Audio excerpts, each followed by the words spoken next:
अस्सलाम वालेकुम स्टूडेंट्स, कैसे हैं आप। आज जो है हमने एविडेंसेस ऑफ एवोल्यूशन पढ़ना है।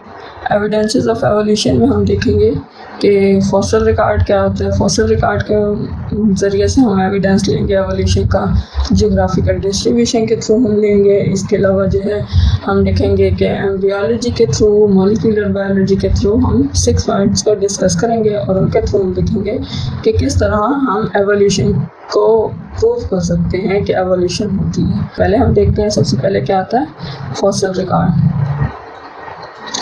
फॉसिल रिकॉर्ड जो है वो हमें क्या बताएगा कि फॉसिल रिकॉर्ड के ज़रिए हमें ये पता चलेगा कि जो ऑर्गेनिज़म्स हैं वो पहले क्या थे। अब जो है हम कहते हैं कि एंसेस्टर्स हैं, एंसेस्टर्स से डिसेंडेंट्स मिलते हैं। मतलब जो प्रेजेंट ऑर्गेनिज़म्स हैं उनके कोई ना कोई एंसेस्टर्स होंगे। अब वो एंसेस्टर्स की कैरेक्टरिस्टिक स्ट्रक्चर्स जो हैं उनकी बेस पे हम उन्हें कैटेगराइज करेंगे।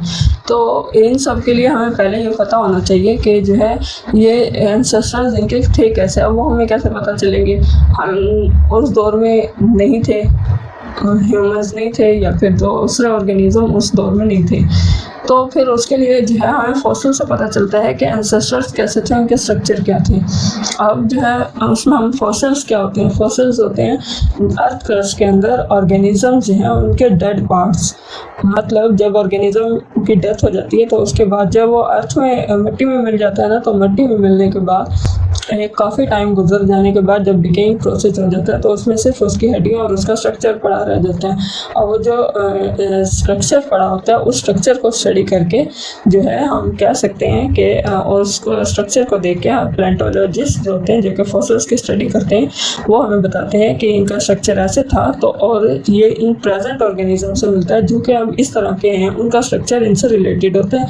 तो उनको हम एक ही क्लास, एक ही जीनस, फैमिली में हम उसको डाल देते हैं। तो इस तरह हमें टैक्सोनॉमी में भी फॉसिल रिकॉर्ड जो था वो बहुत हेल्प करता है।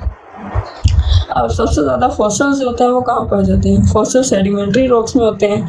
और फॉसिल्स के थ्रू हमने क्या देखना है कि जो है कौन से ऑर्गेनिज्म थे जिनसे अब जो प्रेजेंट ऑर्गेनिज्म है वो बने हैं।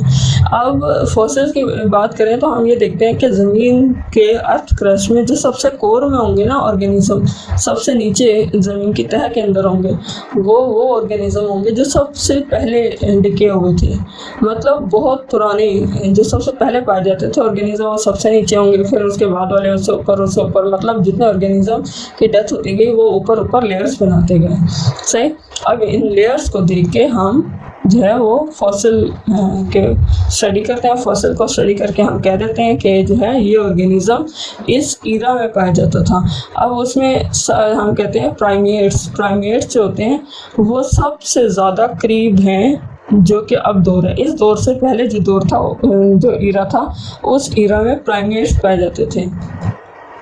तो प्राइमेट्स इसका मतलब ऊपर होंगे ज़मीन की लेयर के अंदर प्राइमेट्स सबसे ऊपर पाए जाते हैं। अब प्राइमेट्स होते क्या हैं, प्राइमेट्स में हम कह सकते हैं कोई भी ऐसा mammal, chimpanzee, monkey, apps, humans, ये सारे आ जाएंगे। ये सारे जो पाए जाते हैं ये सारे प्राइमेट्स में होते हैं। तो मंकी और चिंपैंजी ये भी प्राइमेट्स की एग्जांपल हैं। अब प्राइमेट्स के फॉसिल्स हमें सबसे ऊपर मिल जाते हैं, इजीली इनको निकाला जा सकता है, ज़्यादा खुदाई नहीं करनी पड़ती। अब प्राइमेट्स जो हैं उनके फॉसिल्स हमें मिलते क्यों नहीं है फिर, हालांकि वो सबसे ऊपर है तो हमें मिल जाने चाहिए। क्यों नहीं मिलते, क्योंकि उनके अभी फॉसिल्स बने ही नहीं हैं, प्रिजर्व ही नहीं हुआ। वो इतना करीब का ईरा में थे, मतलब जो लास्ट ईरा था उसमें थे, अभी तो वो फॉसिल्स में कन्वर्ट नहीं हुए, या फिर वो एक किसी ऐसी जगह पे रहते थे, उनके जो हैबिटेट थे वो हैबिटेट जो है सपोर्ट नहीं करते थे प्रिजर्वेशन में। तो वहाँ पे उनके जो स्ट्रक्चर्स हैं वो ज़ाया हो गए या फिर वो प्रिजर्व नहीं हुए। तो इस वजह से हम कहते हैं कि हमें प्राइमेट्स के फॉसिल बहुत मुश्किल से मिलते हैं। और इसके अलावा प्राइमेट्स जो है वो छोटे होते थे, तो अब आके बड़े हुए ह्यूमंस और मंकीज़ हैं अब, है ना। पाए जाते हैं, अभी भी पाए जाते हैं। तो इससे पहले वाले जो प्राइमेट्स थे वो बहुत छोटे होते थे, इस वजह से उनको ढूंढना ज़मीन के अंदर बहुत मुश्किल होता है। तीसरी चीज़ क्या है कि प्राइमेट्स की पॉपुलेशन बहुत छोटी होती थी, इस वजह से भी हम जो है इनको नहीं ढूंढ सके कि ये इनके फॉसिल्स कहाँ हैं, कि इस फॉसिल की उम्र कितनी है या कितना अर्सा पहले ये ऑर्गेनिज्म जिंदा थे, ये कितने पुराने हैं, कितने पुराने एंसेस्टर हैं हमारे। तो अब इसको फाइंड करने के लिए दो तरीके होते हैं, एक होती है रिलेटिव डेटिंग, एक होती है radio active dating. Relative dating में क्या होता है कि लेयर जो हैं, रेडियो एक्टिव डेटिंग पहले बता देती हूँ। रेडियो एक्टिव डेटिंग जो होती है उसमें कार्बन का जो आइसोटोप होता है C14 कार्बन 14 जो है उसके साथ कंपेयर करते हैं ऑर्गेनिजम्स को, क्योंकि ऑर्गेनिजम्स कार्बन के बने होते हैं ना, ऑर्गेनिक मैटर के बने होते हैं हम सारे ऑर्गेनिजम्स के अंदर जो ऑर्गेनिक मैटर होता है, ऑर्गेनिक मैटर में कार्बन होती है, उस कार्बन को जो रेडियो एक्टिव कार्बन होती है उसके साथ हम कंपेयर करते हैं। तो फिर जो है जो कंज्यूम होने के बाद जो बच जाती है कार्बन, तो उसको हम कंपेयर करके हम ये कह सकते हैं कि इसको इतना साल हो गया, इसमें से इतनी carbon decompose radio active material इतना ख़त्म हो गया, ये चीज़ इस तरह हम रेडियो एक्टिव डेटिंग के थ्रू फॉसिल रिकॉर्ड को स्टडी कर लेते हैं।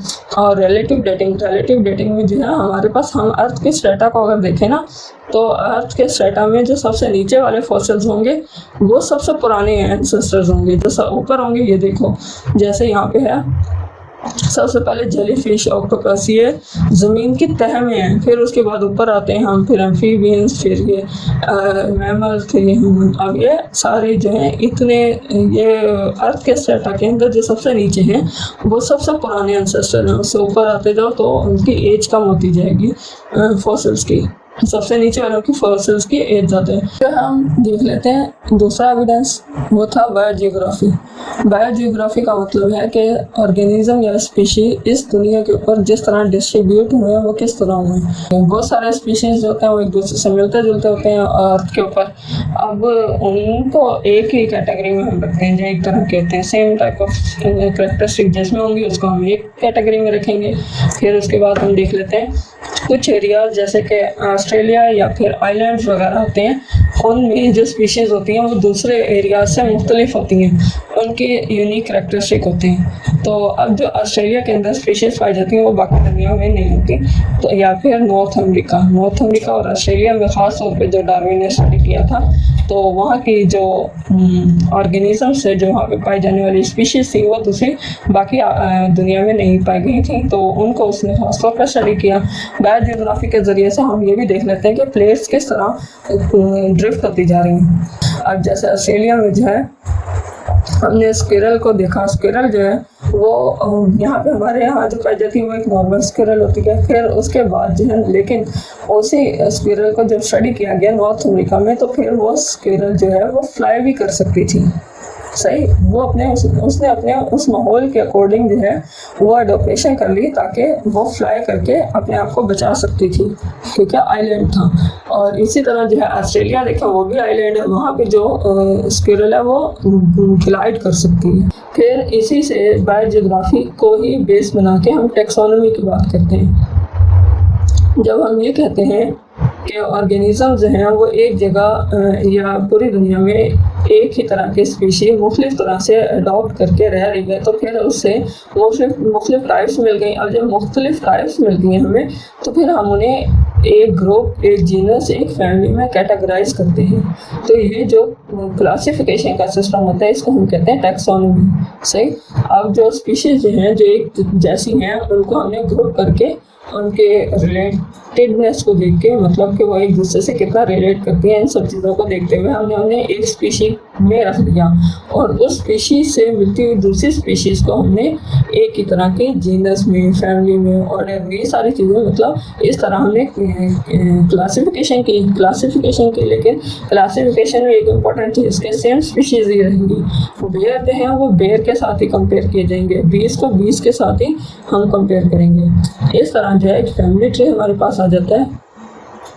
अब उस फैमिली ट्री में हम जो है एग्जाम्पल का देख लेते हैं। यहाँ पे है ये जोर्सस जो है, बियर फानी रीच, और जो मैदानी इलाकों में रीछ पाए जाते हैं, और नॉर्थ अमेरिका के जंगलों में जो पाए जाते हैं रीछ ही, लेकिन उनके मुख्तलिफ स्पीशीज़ हैं। उन्होंने अपने इन्वायरमेंट के अकॉर्डिंग अपने अंदर एडोप्टेशंस कर लिए, जिसकी वजह से वो वहाँ पे ईजीली एडोप्ट कर गए, और ये एवोल्यूशन जो है इन्होंने मुख्तलिफ टाइप ऑफ स्पीशीज़ एक ही तरह के ऑर्गेनिज्म के प्रोवाइड कर दी। इसी तरह हम जो है हम देखते हैं कि फॉक्स, वुल्फ और डॉग सेम स्ट्रक्चर है, सेम शेप है, देखो तो, लेकिन ये डिफरेंट ऑर्गेनिजम्स हैं, डिफरेंट स्पीशीज़ है। इसके बाद जो है हम कंपैरेटिव एनाटॉमी देख लेते हैं, मतलब इंटरनल स्ट्रक्चर ऑफ ऑर्गेनिज्म को हम स्टडी करेंगे, और उस इंटरनल स्ट्रक्चर के थ्रू हम बताएंगे कि ये ऑर्गेनिज्म जो है कितना अरसा पहले था, या इसका एंसेस्टर्स कौन से हैं, या फिर अब कुछ ऑर्गेनिज्म में जो एडोप्टेशंस हुई हैं वो एडोप्टेशंस क्यों हुई हैं, कहाँ से हुई हैं, एंसेस्टर से क्यों, और ये ऐसे एडोप्टेशन क्यों की गई।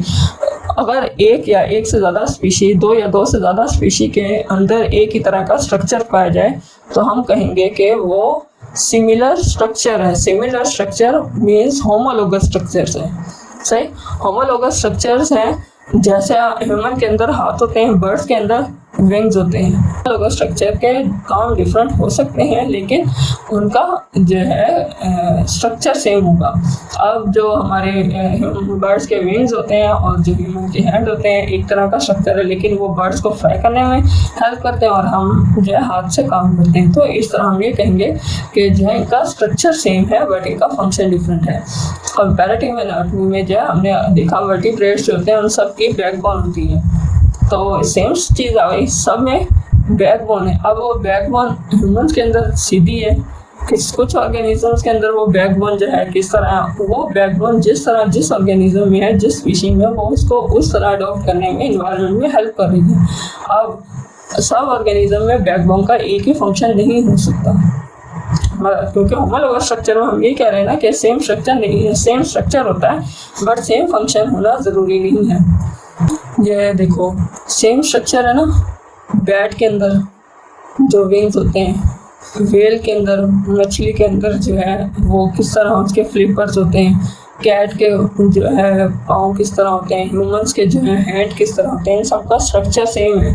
तो स्ट्रक्चर सेम है बट फंक्शन सबका डिफरेंट है। ह्यूमन हाथ से काम करते हैं, कैट चलती है, फिर उसके बाद जो है फॉलिम्स जो होते हैं कैट के सब चलती है, व्हेल जो होती है वो उसको स्विम में हेल्प करती है, बैट जो वो फ्लाई करती है, उसमें उसको ये विंग्स उसके हेल्प करते हैं। तो हम क्या कह सकते हैं कि सेम स्ट्रक्चर है लेकिन इनका जो है वो फंक्शन डिफरेंट है। फिर ये सारे जो स्ट्रक्चर थे ये स्ट्रक्चर सेम है, ये देखो इनके एंसेस्टर सेम है, सेम एंसेस्टर्स है आर्टियोप्टेरिक्स से।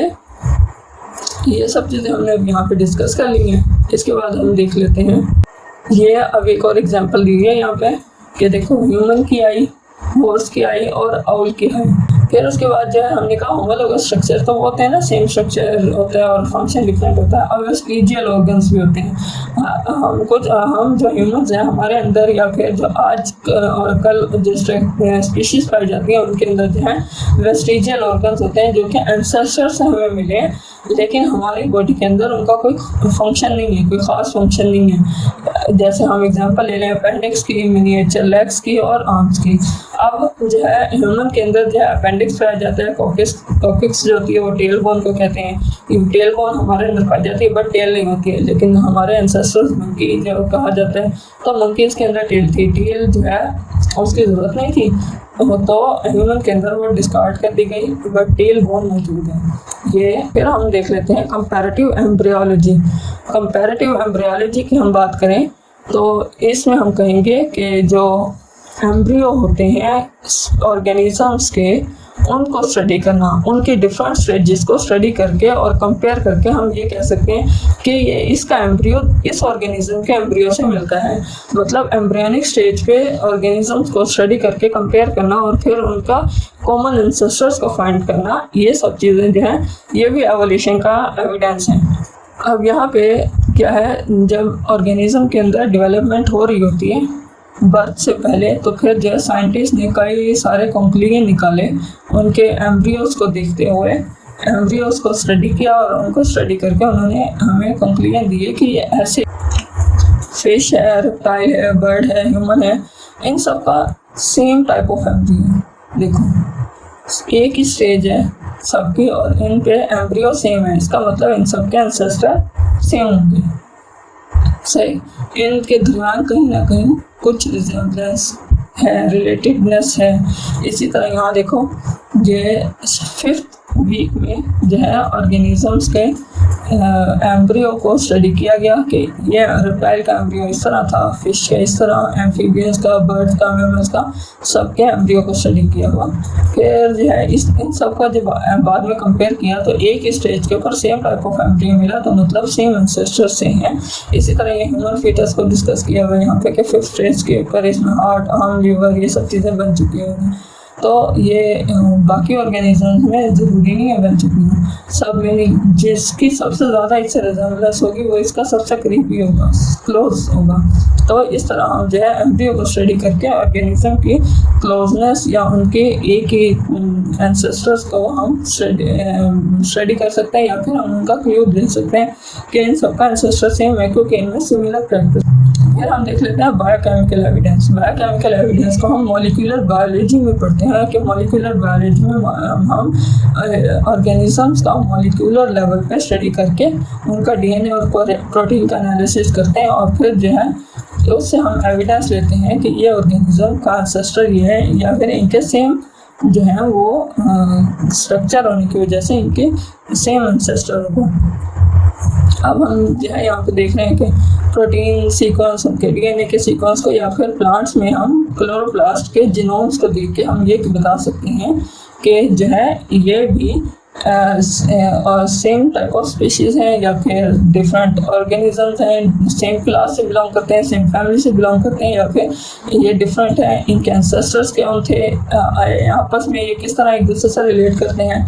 अब यहाँ पे जो है ये चार्ट दिया हुआ है कि सबसे पहले लैम्प्रीज थी, फिशेस से पहले आई थी, फिर फिशेस आई, फिशेस के बाद जो है ये पानी में आती थी, पानी के बाद फिर जो है फ्रॉग जो पानी और खुश्की दोनों में होता था, फिर वो आया, फिर उसमें एनवायरनमेंट और ज़्यादा खुश्क होता गया, फिर जो है लैंड के ऊपर रहने वाले ऑर्गेनिज्म आते गए, चिकन, फिर माउस, फिर राइसेस, मंकी, जो कि सबसे क्लोज है ह्यूमंस के। तो इस तरह ये एक चार्ट दिया हुआ है जिसमें कि सबसे पहले ये ऑर्गेनिज्म, फिर ये ऑर्गेनिज्म, फिर ये ऑर्गेनिज्म, इसमें इस ईरा में ये ऑर्गेनिज्म, इतने साल पहले ये ऑर्गेनिज्म, और फाइनल जो है ह्यूमंस हैं। तो इस तरह जो है हमने स्टडी कर लिया कि यहाँ पे डिफरेंट ऑर्गेनिजम्स हैं वो किस तरह से एक एंसेस्टर से मिलके बने हैं या किस तरह से वो सब इवॉल्व हुए हैं। अब डीएनए के अंदर जो चेंजेस आती रहीं टाइम के साथ, तो जो एनवायरनमेंट में चेंजेस आई तो उनके साथ टाइम उसके डीएनए में प्रोटीन्स के सीक्वेंस में चेंज आता गया, जिसकी वजह से मुख्तलिफ ऑर्गेनिज्म हमें मिल गए। तो इसकी स्टडी को हमने कहा कि मॉलिक्यूलर बायोलॉजी को स्टडी करके उसको कंपेयर करके हम एवोल्यूशन को प्रूव कर सकते हैं कि एवोल्यूशन हुई है। तो फिर अब यहाँ पे लास्ट हम इन सब को एक चार्ट देख लेते हैं, बायोजियोग्राफिकल, प्लेंटोलॉजिकल, जियोलॉजिकल और कंपैरेटिव एम्ब्रियोलॉजी, जेनेटिक्स या आर्टिफिशियल। लेकिन इन सब के ज़रिए हम जो है वो प्रूव कर रहे हैं किसको, एवोल्यूशन को, कि एवोल्यूशन होती है। तो फिर आज का लेक्चर हम यहीं पे एंड करते हैं, इंशाल्लाह फिर मुलाकात होगी। आगे बढ़ते रहें बगैर किसी को गिराएं। अल्लाह हाफ़िज़।